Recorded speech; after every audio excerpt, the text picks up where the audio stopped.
les jeunes qui ont ces mêmes questionnements-là, de dire, hey, t'es pas tout seul, Mhm. on est plusieurs, on existe, on est valide, on est là.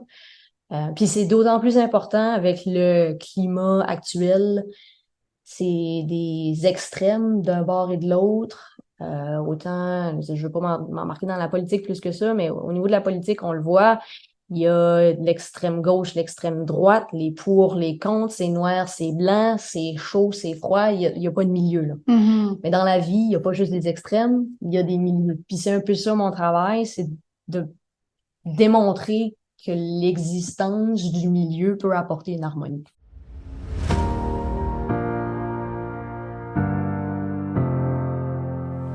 Bonjour et bienvenue au podcast Inspirationnel. Ce podcast hebdomadaire a comme but de vous présenter des histoires incroyables de femmes qui ont franchi le pas de l'entrepreneuriat, qui ont un impact positif dans leur communauté et dont l'histoire vous touchera. Chaque semaine, nous vous proposons des entretiens avec des femmes qui réussissent à vivre passionnément au quotidien et qui ont créé des entreprises de cœur qui prospèrent. Elles vont partager généreusement leurs idées et leurs conseils sur la manière de naviguer les hauts et les bas de l'entrepreneuriat. Qu'il s'agisse de femmes en démarrage, en croissance ou de PDG expérimentés, nos invités vous inspireront avec leurs histoires de résilience, de détermination et d'innovation.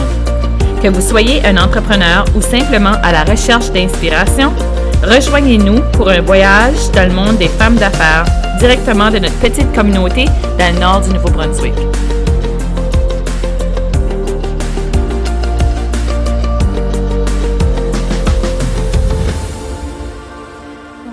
Bonjour et bienvenue à Inspirationnel. Aujourd'hui, on a avec nous autres Pascal Joël. Puis moi puis Pascal, on s'est rencontrés dans le programme L'Assaut l'année passée avec Cynthia Blanchette. Puis son histoire m'inspirait vraiment. Fait que j'y ai pensé, je vais l'inviter à venir sur le podcast aujourd'hui. Fait que je te laisse t'introduire puis raconter ton histoire. Merci, Caro. Merci de l'invitation. Ça me fait plaisir d'être ici aujourd'hui. C'est ça, comme tu as mentionné, moi, c'est Pascal Joël. Je suis propriétaire et consultant principal chez Hello Gender. Donc, Hello Gender, c'est ma business. Puis, j'aide les parents d'enfants trans en questionnement de genre ou en transition à mieux comprendre ce que c'est, puis à vivre leurs émotions également. Parce que ça, c'est une partie de l'équation qu'on oublie souvent. On va focuser sur l'enfant, mais ça prend un moment pour pouvoir, comme parent, aller à travers ses émotions. Puis d'autre part, je donne aussi des conférences dans les écoles, les communautés, les entreprises, sur comment, dans le fond, démystifier les concepts entourant l'identité, l'expression de genre et l'orientation sexuelle et romantique. Mhm. Puis c'est quoi, dans le fond, qui t'a fait aligner dans cette direction-là? Donc, moi, je m'identifie comme une personne non binaire. Plus spécifiquement, je suis née avec des caractéristiques féminines. Puis, en grandissant, je me suis jamais vraiment associée à ce que c'était la féminité. Mais en même temps, c'était pas 100% moi d'être dans la masculinité non plus. Puis, je te dirais que depuis vraiment du moment où je me rappelle que je peux penser par moi-même, que c'est comme ça que je me sens, mais c'est juste au début de l'université, donc à 18-19 ans, que j'ai pu vraiment mettre un mot sur comment je me sentais. Puis c'est là où la terminologie non-binaire est entrée dans ma vie. Donc j'ai fait de l'exploration, j'ai été faire plus de recherches là-dessus. J'ai vraiment découvert que malgré que dans la société, on va dire qu'il y a des hommes et des femmes, c'est un construit social qui vient, dans le fond, de nos ancêtres en Europe, ça. Puis, il y a d'autres façons d'imaginer le genre, d'autres façons d'imaginer comment une personne se représente partout à travers la planète, puis que c'est pas des boîtes fixes, c'est plutôt un spectre. Puis c'est là où moi j'ai vraiment quand je pense sur un sujet, je m'en vais vraiment deep là, comme Laisse-toi là. très, très, très. L'apprentissage, puis ouais, ouais, c'est ça, en apprendre le plus possible sur un sujet, ça m'a toujours allumé. Fait que comme n'importe quelle autre chose, moi, j'ai divé là-dedans. Puis c'est là où vraiment j'ai pu décortiquer un peu plus qu'est-ce qui faisait l'identité d'une personne. Puis, tu sais, on parle souvent, c'est ça, je suis un homme, je suis une femme, puis là, moi, j'ai dit, je suis une personne non-binaire, j'utilise les pronoms «yel». Mais il y a aussi toute la caractéristique de comment tu t'habilles, tu sais, comment est-ce que tu te ressens à l'intérieur, vers qui tu es attiré, autant physiquement qu'émotionnellement. C'était quoi ton sexe assigné à la naissance? Donc là, je n'en ai nommé 5, c'est 5 aspects d'une personne. À ça, on ajoute, c'est quoi sa couleur préférée? Aimes-tu les animaux, les chats, les chiens? C'est quoi ta carrière, ton sport préféré, la couleur de tes cheveux, tes yeux?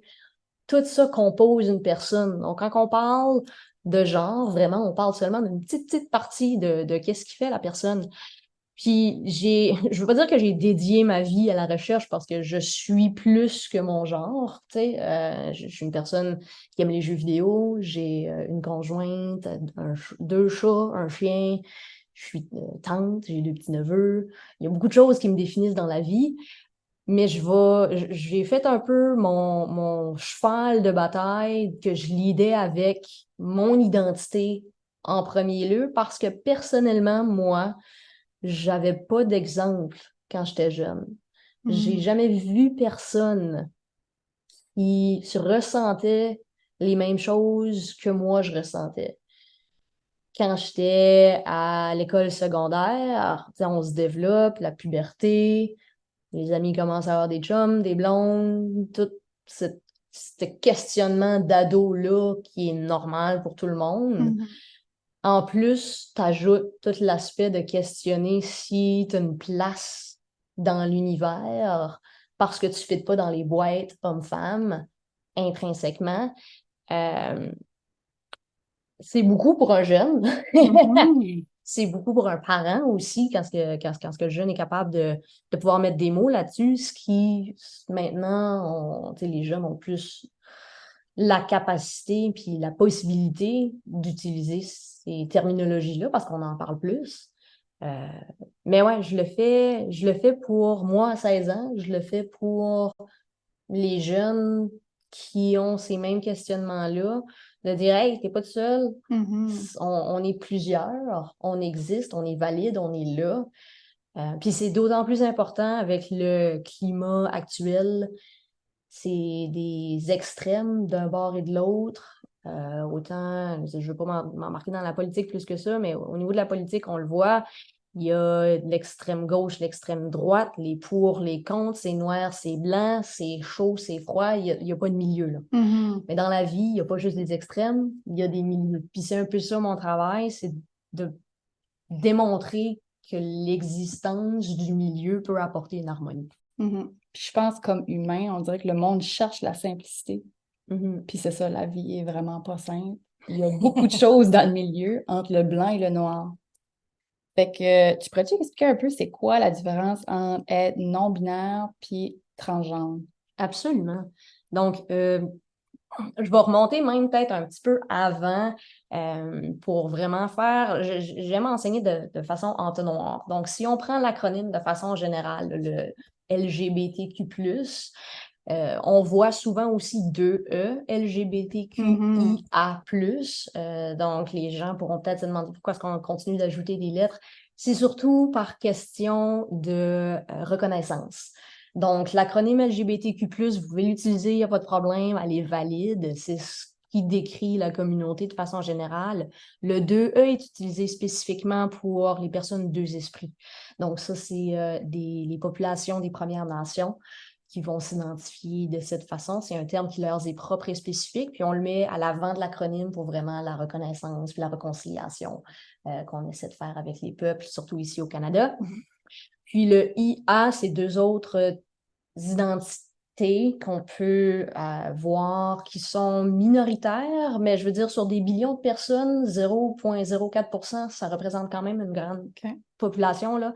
Mais c'est essentiellement les personnes intersexes, donc des gens qui sont nés avec des caractéristiques typiquement féminines et typiquement masculines en même temps.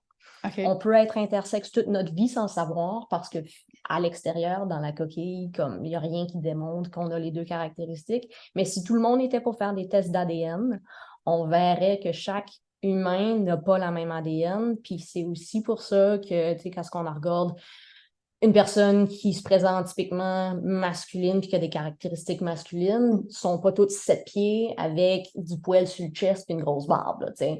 C'est les variances dans les chromosomes, dans l'ADN. Puis des fois, ça arrive plus souvent qu'on pense que la personne va avoir les deux en elle. Donc ça, c'est intersexe. Puis le A représente agenre, asexuel ou aromantique. Donc, pour ceux qui ont fait leur cours de français, le A représente une non-présence. Donc, ça n'existe pas. Fait quand on dit agenre, c'est une personne qui n'aurait pas de genre. Même chose avec asexuel et aromantique. Puis là, je vais tomber dans le T de l'acronyme. Donc, 2E-LGBT-Q+, avec les autres lettres, là. Le T veut dire transgenre ou trans, tout simplement, pour faire plus court. Puis ça représente les personnes qui ne se connectent pas avec l'identité de genre qui leur a été assignée à la naissance. Parce que quand il y a un médecin qui dit « Ah, vous avez une petite fille ou un petit garçon, selon ce que tentent les deux jambes. » Puis c'est comme ça qu'on va grandir toute notre vie, parce que dès ce moment-là, c'est comme « OK, toi, t'es une petite fille, ça fait que tu vas aimer le rose, tu vas jouer avec des poupées. » On caractérise beaucoup la féminité et la masculinité dès la naissance d'une personne. Puis on va grandir. Puis pour la plupart des gens, on va grandir en ayant une relation harmonieuse avec cet aspect-là de notre personne. Fait qu'on ne questionnera jamais si ça fait du sens qu'on était né une fille ou un garçon.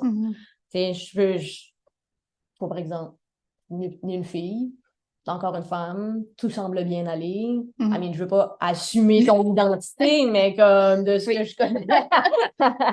Tu sais, fait t'as pas eu nécessairement le même questionnement que moi j'ai eu à 16 ans de dire « OK, ben moi je ne pas dans cette boîte-là, qu'est-ce qui va on? » Fait que le trans, c'est tout à l'opposé d'eux.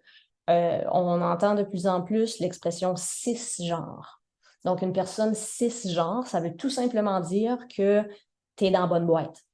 Ça fait que Caroline, personne cisgenre, femme. OK. Pascal, personne trans non-binaire. OK. Donc, on va en venir à non-binaire. Non-binaire est une sous-catégorie de la transidentité. OK. So, t'as comme, mettons que tu as un parapluie, puis là, tu as une personne qui tient le parapluie, mais ça, c'est le parapluie de la transidentité. Ben là, moi, en dessous, je suis une personne, puis là, je vais être la personne de la non-binarité. Mais tu as la personne à genre aussi qui va être en dessous du parapluie avec moi. Puis il va y avoir la personne demi-genre qui va être en dessous du parapluie avec moi. Fait que c'est différentes façons d'expliquer son identité selon comment on se sent.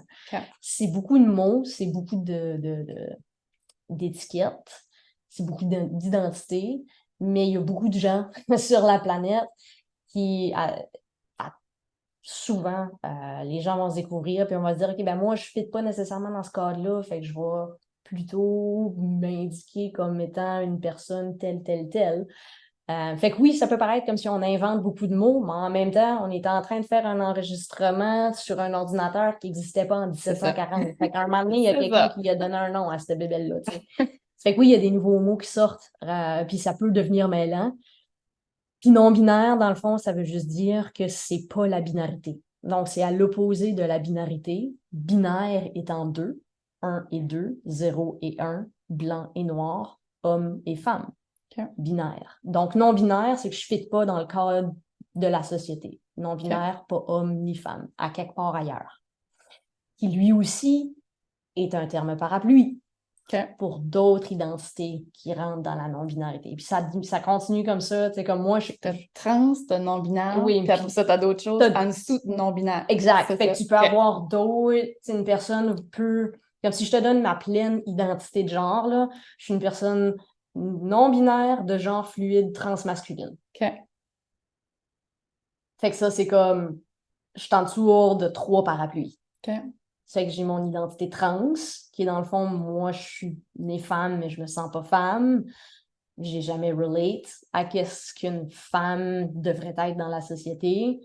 J'ai été avoir une chirurgie de masculinisation du torse parce que j'avais des caractéristiques qui collait vraiment pas à ma peau. Fait que maintenant, j'ai plus de poitrine. Fait que ça, c'est la partie pour moi transmasculine. Donc, j'ai été un peu plus vers un physique masculin. Tandis que non-binaire, c'est plus à l'intérieur. Puis de genre fluide, c'est que moi, un matin, je peux me lever puis être genre vraiment full énergie masculine. Puis, tu sais, ça va, pour aller faire une présentation, je vais mettre un tuxedo. Puis, tu sais, puis il y a des matins que je vais me lever, puis je vais être plus, ah ben, tu sais, aujourd'hui, sais-tu, je mettrais une petite robe, tu sais. Puis, fait que ça fluctue comme ça bouge dans ce spectre-là qui a été effacé, dans le fond. Moi, je me permets de vivre dans une fluidité, puis juste d'embrasser comment je me sens à tous les jours sans me restreindre à une boîte qui a été designée par des hommes blancs 200 ans passés. Fait que pour Hello Gender, comment est-ce que le monde fait pour te rejoindre s'ils ont des questions, s'ils veulent de l'information? Absolument. Donc, on a un site web, donc c'est hellogender.ca, HELLOGENDER.ca. Puis là-dessus, vous pouvez me contacter directement. Là, il y a une petite forme là, que tu peux remplir, ça m'envoie directement un courriel. Mais pour ceux qui voudraient le courriel, là, c'est PJ à commercial Hello Gender, donc PJ PJAY. C'est mes initiales dans le fond, Pascal Joël. Mais on va le mettre en dessous du. Le monde va l'avoir. Ouais, parce que je suis comme. Puis je l'ai fait parce que pour les anglophones, Pascal Joël, c'est pas évident à dire. Comme PJ, ça va passer plus. Mais oui, j'ai également une page Facebook puis une page Instagram de Hello Gender. Que là-dessus, je pose de l'information juste sur différentes journées qui peuvent se passer comme cette semaine. C'était. Ben là, je dis cette semaine, on est dimanche, là, mais la semaine dernière, du 10 au 15 juillet, c'était la semaine de la non-binarité. Donc, j'ai fait quelques posts qui partageaient un peu des fun facts sur qu'est-ce qu'est la non-binarité, puis démystifier un peu les mythes entourant tout ça. Puis, fait que c'est des informations comme ça qu'on peut retrouver sur mes réseaux sociaux.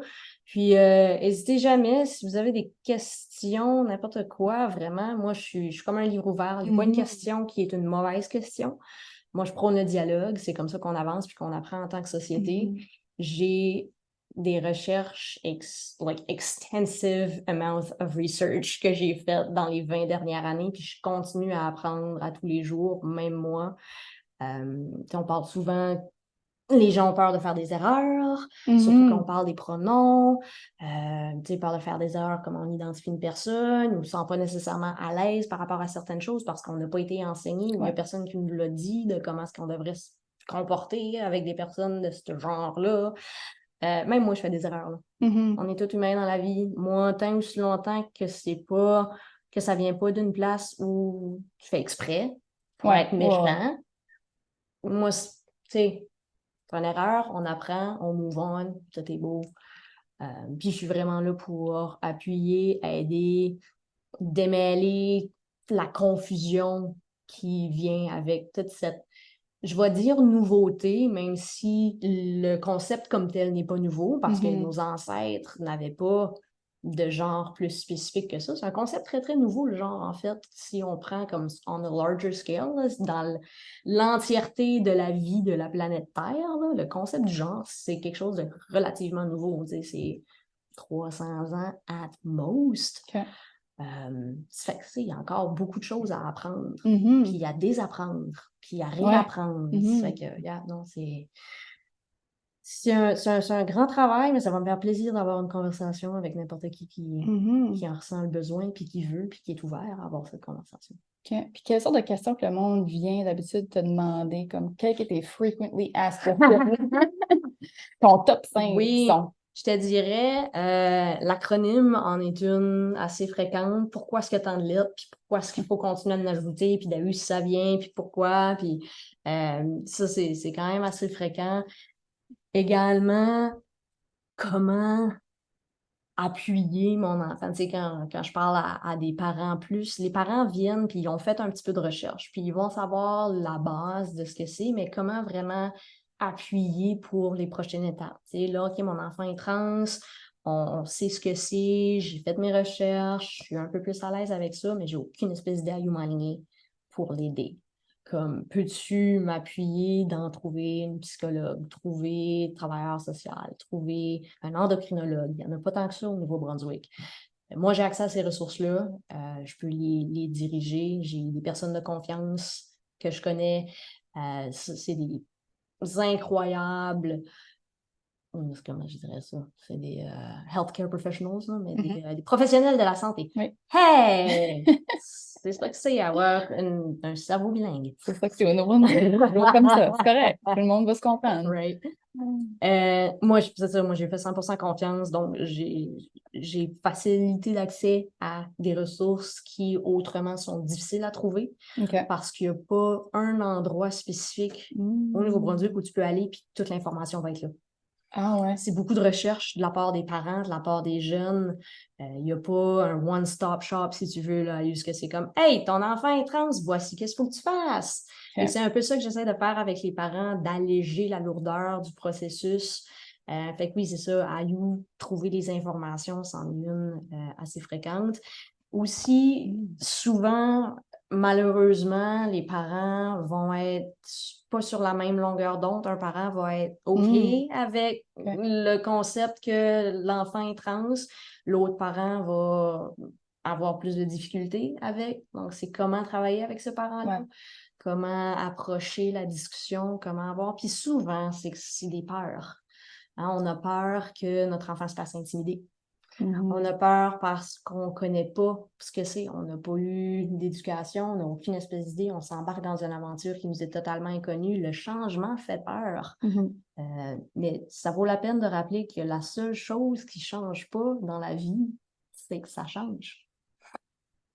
Puis que veut pas, en bout de ligne, les parents veulent tout le bien de leur enfant. Puis c'est aussi ce que je dis aux enfants quand on a un parent qui est peut-être un peu moins ouvert à ça, c'est que le parent essaye de te protéger tant bien que mal. Il ne veut pas nécessairement mal faire, mais ne connaît pas autrement. Puis a peur. Puis je veux dire, c'est sûr que des fois ça va plus loin que ça. Là. Il y a d'autres childhood trauma, puis ça dépend de l'interaction que les parents ont ensemble aussi. Mais ça, c'est vraiment les deux plus proéminentes quand je vais travailler avec les parents comme tels. Puis les jeunes, c'est vraiment le fun quand je vais dans les écoles parce qu'ils pensent déjà plus loin que ce que même moi, je peux penser. Souvent, je vais apprendre d'eux autres. Je ressors. Il n'y a pas une fois que j'ai ressorti d'une école que je n'avais pas appris quelque chose. Puis c'est vraiment intéressant parce eux autres vont poser des questions. Puis je vais être comme, c'est quoi? J'ai pas la réponse à ta question, mais ensemble, on va en discuter, puis on va essayer d'y répondre. Puis je vous reviens avec une réponse. Tu sais, comme moi, je fais la recherche par après, puis je retourne. Et que c'est pas comme une question fréquente, mais c'est fréquent que j'ai des questions à ce qu'on va creuser puis qu'on va aller chercher de l'information ensemble. Puis c'est ce que je trouve vraiment intéressant avec les jeunes. Ils ont tellement une vision ouverte dans le sens où ils questionnent, puis ils ont un esprit critique, puis ils veulent en apprendre, puis ils veulent aller chercher. Puis tu sais, c'est pourquoi les choses sont faites comme ça. Ah, mais pourquoi on a besoin de ça? Ah, mais pourquoi on n'en arrête pas d'en parler? Pourquoi est-ce qu'on a un cours d'FPS à l'école qu'il faut parler de sexualité?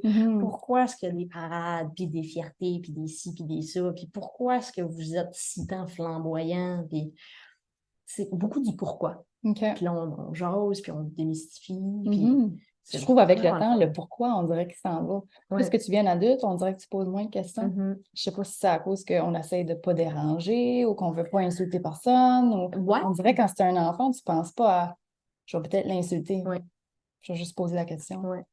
C'est ce qui est beau avec les jeunes. Ils n'ont pas nécessairement ce filtre-là. Puis honnêtement, j'invite les adultes à faire de même parce que c'est souvent en demandant pourquoi qu'on se rend compte de ce qui, nous, à l'intérieur, nous dérange. Je parlais de childhood trauma, puis tout, qu'est-ce qu'on a vécu, qu'est-ce qu'on a comme bagage en tant qu'individu. Moi, j'en ai un spécifique. toi, tu as un bagage spécifique aussi, n'importe qui écoute a un bagage spécifique. Il y a des choses qui sont arrivées dans chacune de nos vies qui ont influencé la manière qu'on parle, la manière qu'on pense, la manière qu'on marche, nos valeurs. Puis tout ça fait partie de la conversation.